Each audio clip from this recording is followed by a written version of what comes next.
Akhirnya Manchester United tersingkir dari kompetisi FA Cup lewat babak adu penalti.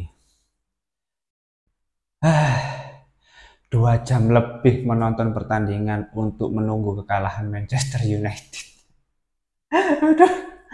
aduh, sedih. Halo dulur, selamat datang di Media United, channel fans MU paling netral. Menang dipuji, kalah dibully. Di video kali ini kita akan melakukan review singkat hasil pertandingan antara Manchester United melawan Fulham di kompetisi FA Cup. Ya, ini mungkin review singkat aja ya, karena sudah sekitar jam 2 lebih.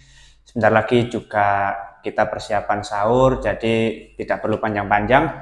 Langsung aja, menurutku di pertandingan tadi Manchester United telat panas ya. Bahkan sebelum gol penyeimbang skor 1-1 dari Bruno Fernandes, para pemain Manchester United masih belum efektif seperti biasa. Masih banyak kesulitan dalam menciptakan peluang dan belum klinis di dalam kotak penalti, dan itu terbukti beberapa peluang seperti dari Rasmus Højlund masih belum bisa dimaksimalkan dengan baik, dan komposisi pemain yang masih sangat terbatas. Baru setelah Bruno Fernandes mencetak gol di menit ke sekitar 70 tadi kalau nggak salah, Manchester baru lebih panas, lebih ofensif lagi, lebih agresif, dan berusaha untuk mencetak gol lagi demi meraih kemenangan. Sayangnya hal itu masih belum bisa dilakukan sampai akhir babak kedua perpanjangan waktu. Skor imbang sampai 120 menit dan akhirnya dilanjutkan dengan babak adu penalti. Disitulah akhirnya Manchester United meraih kekalahan. Tapi dari kekalahan di laga tadi menurutku masih banyak hal yang bisa diambil hikmahnya. Terutama kalau kita lihat performa dari masing-masing pemain ya. Sebetulnya secara keseluruhan performa masing-masing pemain itu sudah bagus menurutku, luar biasa. Para pemain sudah mengerahkan seluruh kemampuannya di laga tadi ya, meskipun telat panas tadi.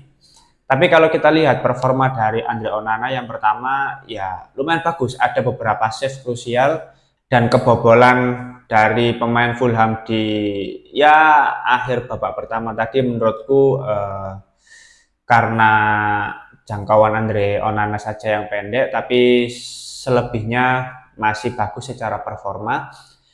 Selanjutnya kalau kita lihat di lini pertahanan, wah lini pertahanan ini keren menurutku di laga tadi. Berapa banyak blocking dari Matthijs de Ligt, Harry Maguire, recovery dari Leny Yoro, ini luar biasa menurutku di lini pertahanan. Dan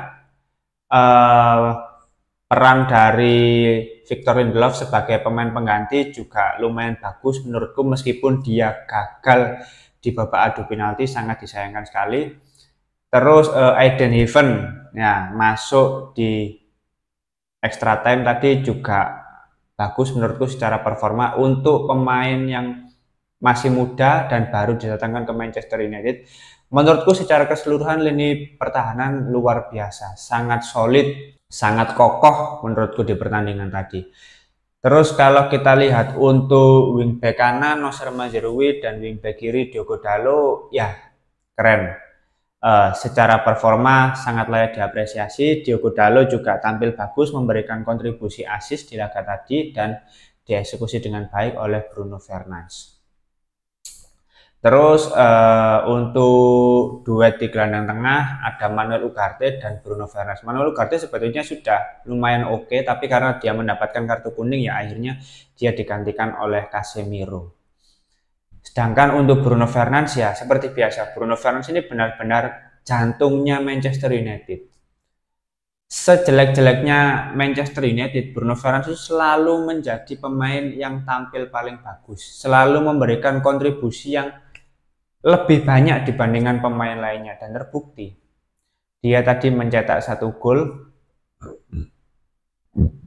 dan sampai babak adu penalti dia full tidak berhenti bekerja keras mengupayakan yang terbaik bagi Manchester United, meskipun pada akhirnya hasil yang didapatkan tidak sesuai dengan yang diharapkan, tapi secara performa luar biasa Bruno Fernandes. Sedangkan untuk Casemiro ya sebetulnya nggak terlalu jelek juga, tapi beberapa kali dia masih sering mendelay ya ketika mendapatkan bola, ketika menerima passing dari rekan setimnya itu seringkali delay. Akhirnya mengganggu tempo permainan, apalagi skor masih satu sama pada pertandingan tadi. Itu beberapa kali ada momentum Casemiro itu masih sering delay ya.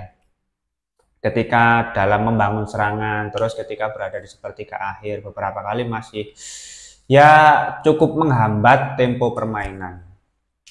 Dan yang terakhir di lini serang Joshua Zirkzee keren, meskipun di awal-awal telat panas dan masih sering kali kehilangan bola, tapi etos kerjanya yang menurutku sangat layak untuk diapresiasi Joshua Zirkzee ini. Karena ya main 120 menit lebih itu pasti ngos-ngosan lur, dan aku melihat passion yang ingin ditunjukkan oleh Joshua Zirkzee di laga tadi itu sangat terlihat. Makanya di pertandingan tadi Joshua Zirkzee lebih dipertahankan oleh Ruben Amorim dibandingkan Rasmus Højlund. Sebentar, kita membahas ke Christian Eriksen dulu. Christian Eriksen sebagai pemain nomor 10 menurutku ya lumayan bagus. Beberapa kali dia memberikan umpan-umpan kunci untuk para striker Manchester United, meskipun ya masih belum klinis ketika berada di dalam kotak penalti. Finishingnya masih jelek, masih belum bagus, dan ya minimal on target gitu loh. Kayak umpan kunci dari Christian Eriksen kepada Rasmus Højlund itu kan sudah bagus ya, tapi ya namanya striker masih muda, masih minim pengalaman, ya seperti itulah. Terus pada akhirnya ya Christian Eriksen digantikan oleh Alejandro Garnacho. Nah ini aku sangat menyayangkan ya, peluang yang sangat banyak dari Alejandro Garnacho itu tidak ada satupun yang berbuah gol. Bahkan apa ya, ada beberapa momentum ego dari Garnacho ini kambuh lagi.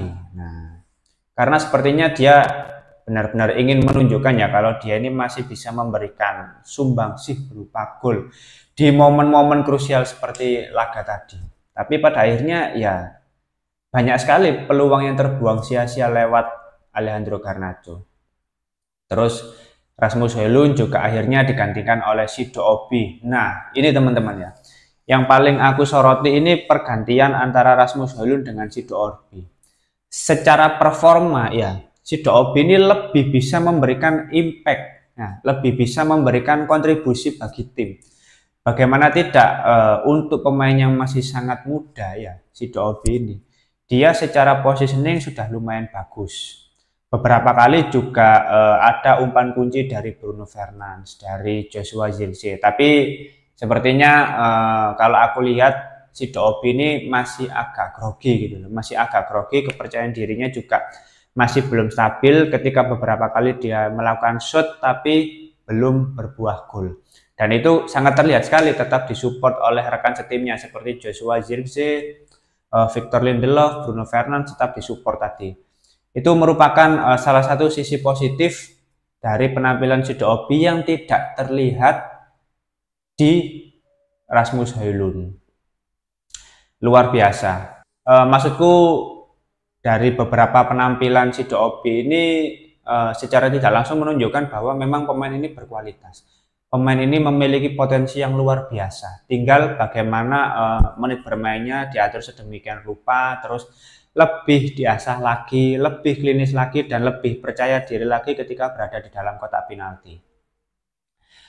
Secara keseluruhan memang para pemain sudah menunjukkan yang terbaik bagi tim, meskipun pada akhirnya Manchester United meraih kekalahan. Tapi kalau dari aku pribadi sangat menghibur, sangat seru di laga tadi, apalagi ketika babak perpanjangan waktu, waduh keren, kedua tim saling berusaha untuk menyerang, berusaha untuk mencetak gol. Ya meskipun kalau kita lihat dari sisi Manchester United ini sudah terlihat sangat kelelahan karena kondisi di bangku cadangan juga sangat terbatas, mayoritas diisi oleh pemain muda yang minim pengalaman dan Ruben Amorim tidak berani terlalu mengambil resiko untuk memainkan para pemain muda yang masih minim pengalaman. Tapi kalau kita lihat dua pemain muda yang tampil di laga tadi, Eden Heaven dan Sido Obi, wah sepertinya tidak butuh waktu lama untuk kedua pemain ini bisa cepat nyetel ke dalam skema Ruben Amorim.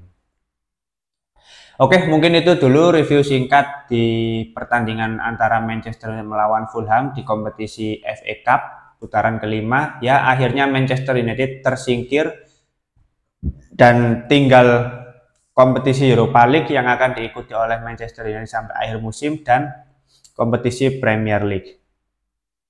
Aku berharap dengan tersingkirnya Manchester United di FA Cup bisa lebih fokus lagi di Europa League dan memperbaiki secara performa di Premier League agar apa ya, agar dengan lebih sedikit jadwal pertandingan harusnya para pemain lebih stabil lagi dalam menjalani sisa pertandingan yang ada. Jadi mungkin ya di Premier League bisa meraih kemenangan di sisa pertandingan sampai akhir musim dan memenangkan ataupun berusaha semaksimal mungkin di kompetisi Europa League. Kalau teman-teman ada opini lain, langsung tulis saja di kolom komentar. Kita diskusi santai seperti biasa sambil menikmati sahur Ramadan.